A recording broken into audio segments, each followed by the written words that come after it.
Why is well-being so hard yet fairly simple? Even the title of this vlog is confusing because well-being and wellness is a buzzword. At the moment, it's always trending online. But why do we find it so hard to be well? Because it's information overload. And the problem is, when we've got so much information, it stresses out our brain, raising those cortisol levels, and sometimes doing the opposite effect of when we're trying to find those moments, those Zen times where we're trying to anchor ourselves to be as well as possible. So do not, first of all, the rule is do not beat yourself up about if you're struggling to follow a fitness plan or a wellness plan or to feel more zen. We put so much pressure on ourselves to be well that we often neglect. There's like 7 dimensions: financial, emotional, spiritual, physical, you've got occupational, and you've got so many different dimensions of what it means to be well. So it's so important that you can try and tap on all these things, because it is really hard to be well. And it's not saying that you're doing something wrong by not being well. It's probably because you've got a lot on your plate. Hello, nice to see you. And so it's really hard to just be well. That's why it can actually be simple. There's a simple solution rather than chasing down the rabbit hole of social media or online.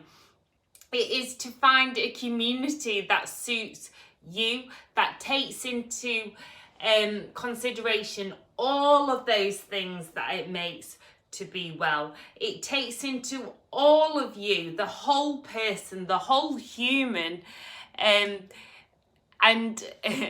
actually what we all need is we need to be treated as multifaceted. So it is a complex cycle that makes us up us, and we can't say without our social fitness that we can necessarily have our kind of physical fitness. And sometimes we might find the balance tips between having actually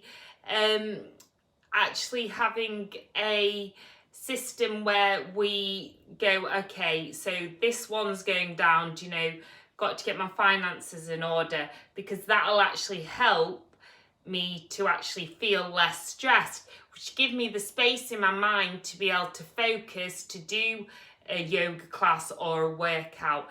But that's where we need these communities where people are treated as whole, because too many times we're fragmented all over the place. We feel like we're trying to have it all and actually we've got nothing. We're trying to juggle too much. When actually by anchoring yourself in a good community, I'm going to do a shameless plug for my Squats and Sparkles group, which we're now calling Women's World of Wellbeing. So I'll put links to that below. But most of all, finding people to follow that suit you, that make you feel part of something. I hope you all feel part of my vlog. I know I'm on a journey, and there's some stories which I've got to share with you, and I'm really looking forward to the future. But it's looking at all the different dimensions of ourselves. And as you can tell, I've got a neurodiverse brain, so I've already got a lot of dimensions in one head. And that's where I want you to actually not beat yourself up, not berate yourself for not being well, but actually anchor yourself in that moment and be grateful that, you can do this. But it's actually the society, the world, the industry that's probably confusing you and overloading your mind and body.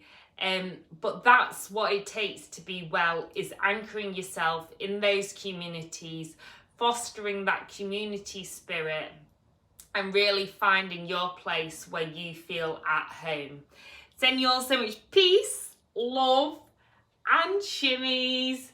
See you all soon, and I'd love to know what well-being or wellness means to you.